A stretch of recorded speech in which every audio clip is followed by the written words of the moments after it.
Buenos días, en los próximos minutos y en las siguientes diapositivas vamos a estar presentando el trabajo final de la materia Enfoque Estadístico del Aprendizaje junto con Ezequiel Tocman y José Saint-Germain. En líneas generales empezaremos presentando el problema en cuestión, contando el porqué de nuestro interés en este problema. Introduciremos la técnica elegida y utilizada para resolver el problema en cuestión. Seguiremos hablando del dataset utilizado y del procesamiento posterior que se llevó a cabo sobre el mismo. Se hablará también de la estructura general del modelo final y cerraremos esta presentación con resultados y conclusiones globales. Entonces, comenzando con la presentación, en este trabajo nos propusimos abordar el problema del aglomeramiento de pasajeros en el sistema de subterráneos de la Ciudad Autónoma de Buenos Aires. Particularmente creemos que esta es una problemática que vale la pena investigar por las consecuencias que tiene aparejadas en lo que es el bienestar de las personas, de los usuarios que viajan cada día hacia sus respectivos trabajos en cada una de las líneas.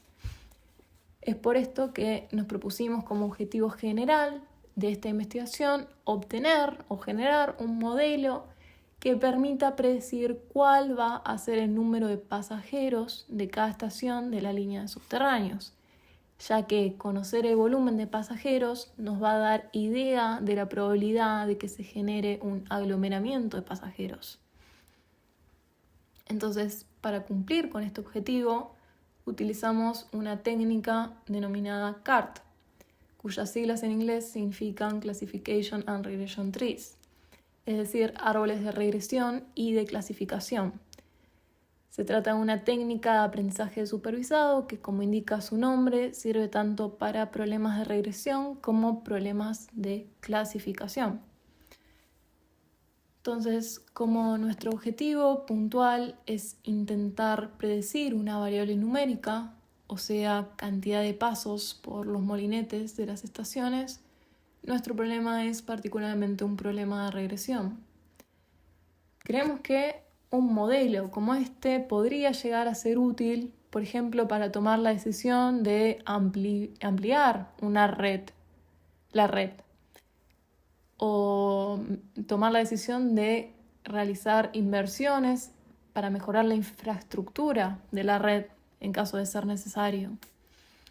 Entonces, para poder llevar adelante este proyecto, utilizamos una base de datos pública que se encuentra disponible en la página de la Ciudad de Buenos Aires, en donde se encuentran divididos por año el uso de cada uno de los molinetes en cada estación de la red. Ahora bien, ¿por qué es que decidimos usar y en qué consiste exactamente la técnica de CART? Antes de responder a esta pregunta, supongamos que tenemos un conjunto de datos que siguen una distribución como la que se muestra en el gráfico a continuación. En este caso, lo más sencillo o lo más intuitivo para modelar este tipo de datos es simplemente trazar una recta que ajusta a ellos. De esta forma, si por ejemplo se tiene un valor para la variable x, es posible realizar una predicción sobre la variable y simplemente utilizando la ecuación de la recta. La situación, por el contrario, es muy distinta si los datos siguen una distribución más similar a la que se muestra ahora.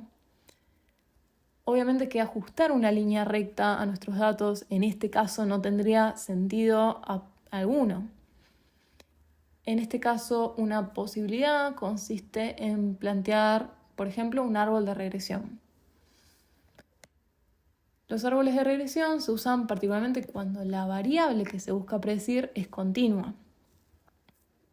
En este ejemplo puntual, si x es menor que x1, y es igual a y1.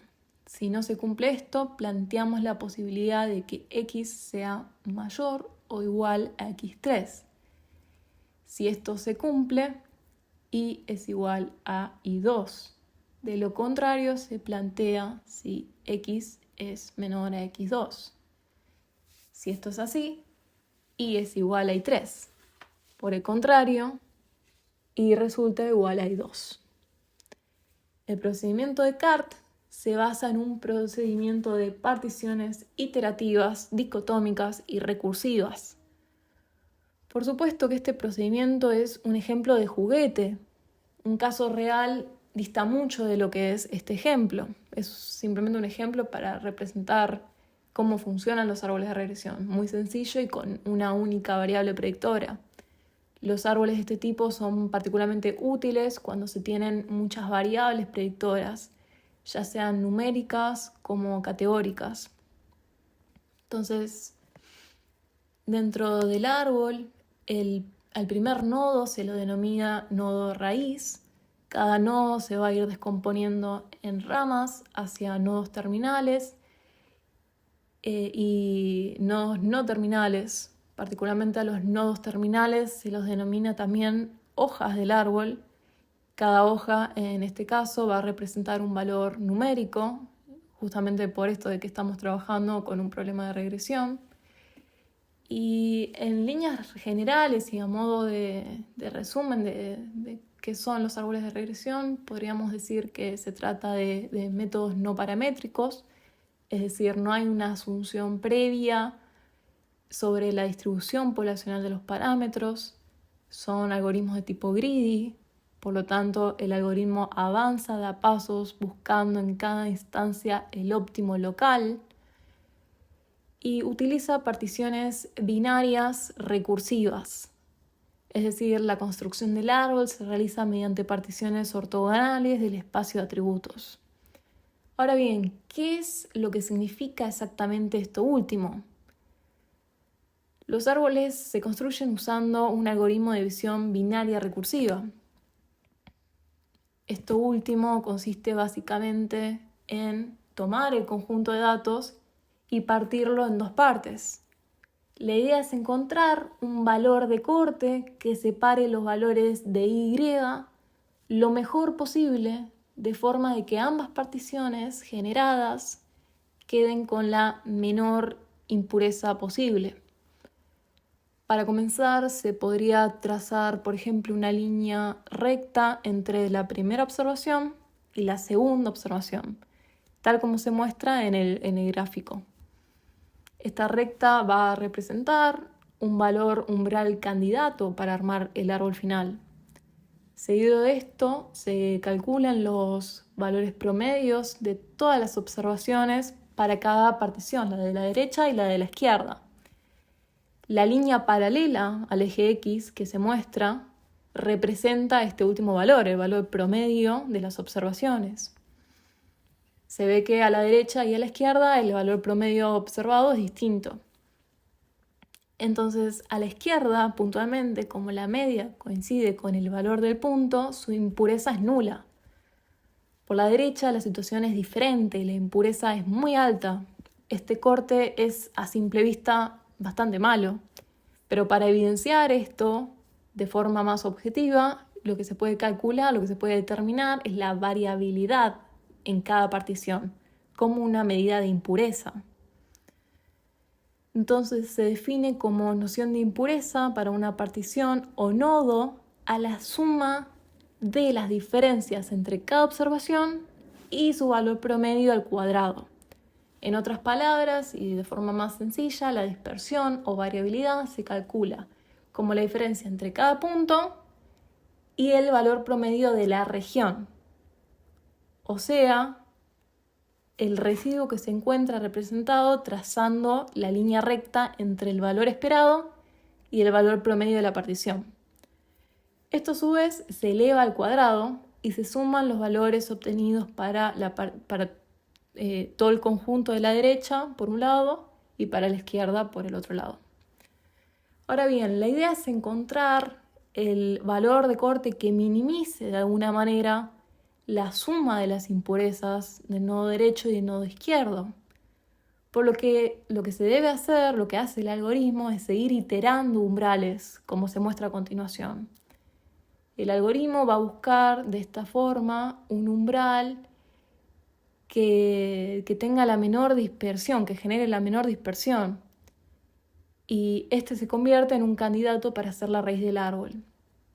Una vez que lo encuentra, cada una de las particiones finales será a su vez particionando de forma recursiva hasta una dada condición que es prefijada. En el caso de tener más de una variable predictora, como es la situación más normal, digamos, este tipo de algoritmos no se usan para una única variable, se determina el umbral óptimo de cada una de las variables predictoras y se escoge el candidato con la suma de cuadrados de los residuos más baja para hacer la raíz. Cuando tenemos menos del número mínimo de observaciones en un nodo prefijadas, ese nodo se convierte en lo que se llama una hoja y de lo contrario se repite el procedimiento. Entre las ventajas de trabajar con este tipo de algoritmos se encuentra el hecho de que al tratarse de un método no paramétrico no es necesario asumir una distribución poblacional de los parámetros, es decir, no se requiere ningún supuesto. Por otro lado, permite trabajar tanto con datos categóricos como datos numéricos como variables predictoras. Además, estos algoritmos son muy robustos a outliers. Incluyen métodos también para poder controlar el sobreajuste, el overfitting, y son bastante fáciles de interpretar. También permiten analizar la importancia de las variables predictoras, siendo aquellas variables que se encuentran más cercanas a la raíz del árbol las más importantes para lo que es la predicción final.